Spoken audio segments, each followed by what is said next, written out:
भूषण मिलिंद घरटे. मी नाशिक इथे राहत असतो. माझं क्लास 10 पर्यंतचं स्कूलिंग SPIS नाशिक इथे झालेलं आहे. यावर्षी नीट 2024मध्ये माझा 687 आउट ऑफ 720 हा स्कोर येत आहे. यामध्ये फिजिक्स या सब्जेक्टमध्ये 157 हा स्कोर आहे. केमिस्ट्री या सब्जेक्टमध्ये 180 स्कोर येत आहे आणि बायोलॉजीमध्ये 350 येत आहे. या वर्षीचा नीटचा पेपर आपण सब्जेक्ट वाईज जर पाहायला गेलं तर बायोलॉजी आणि केमिस्ट्री हे थोडं इझियर साईडला होतं आणि जे फिजिक्स होतं हे थोडंसं ट्रिकी क्वेश्चन्स याच्यामध्ये इन्क्लूड केले गेले होते आणि सब्जेक्टिव्ह क्वेश्चन्स पण इन्क्लूड केले गेले होते फिजिक्समध्ये.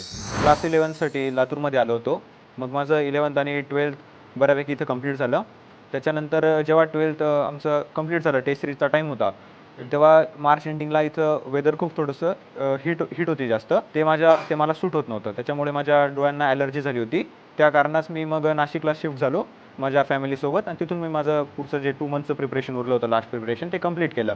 त्याच्यामध्ये IIBने मला खूप व्यवस्थित सपोर्ट केला. त्यांनी मला ऑनलाईन PDF सेंड केल्या टेस्टच्या. त्याच व्यतिरिक्त मला त्यांनी माझे डाऊट सॉल्व्ह करण्यात मदत केली आणि तसंच त्यांनी मला सपोर्ट केला. त्याच्यामुळे मग हा स्कोर अचीव्ह करण्यात मला खूप हेल्प झाली IIBमुळे. माझ्या जर्नीमध्ये मला जो टफ वाटणारा सब्जेक्ट होता तो ऑर्गॅनिक केमिस्ट्री होता. तर स्टार्टिंगला मला हा सब्जेक्ट खूप डिफिकल्ट वाटत होता. पण जसं मी टीचर्सला अप्रोच केलं, त्यांच्याकडनं मी गायडन्स सीक केलं. त्यांनी मला सांगितलं की जो ऑर्गॅनिकचा सध्या जो पेपर पॅटर्न येतो तो NCERT बेस्ड येतो. तर तू NCERTवर जास्त फोकस कर रादर दॅन बाकीचे जे बुक्स असतात सॉल्विंग करण्याचे, त्याच्यापेक्षा NCERT जास्त फोकस कर. मग मी NCERTची मल्टिपल टाइम्स रीडिंग कंप्लीट केली. ऑलमोस्ट 6 टाइम्स मी NCERTची रीडिंग कंप्लीट केली आणि मग त्याच्यामुळे मला खूप हेल्प झाली आणि नीटमध्ये फुल स्कोर अचीव्ह करू शकलो केमिस्ट्री या सब्जेक्टमध्ये. तर माझ्या नीटच्या प्रिपरेशनमध्ये असे बरेच पॉईंट्स राहायचे की जे मी सारखं विसरायचो. ते आपल्याला एकदम पाठांतरच राहिले पाहिजे ते पॉईंट, ते डायरेक्ट विचारले जातात एक्झाममध्ये. असे बरेच पॉईंट असतात.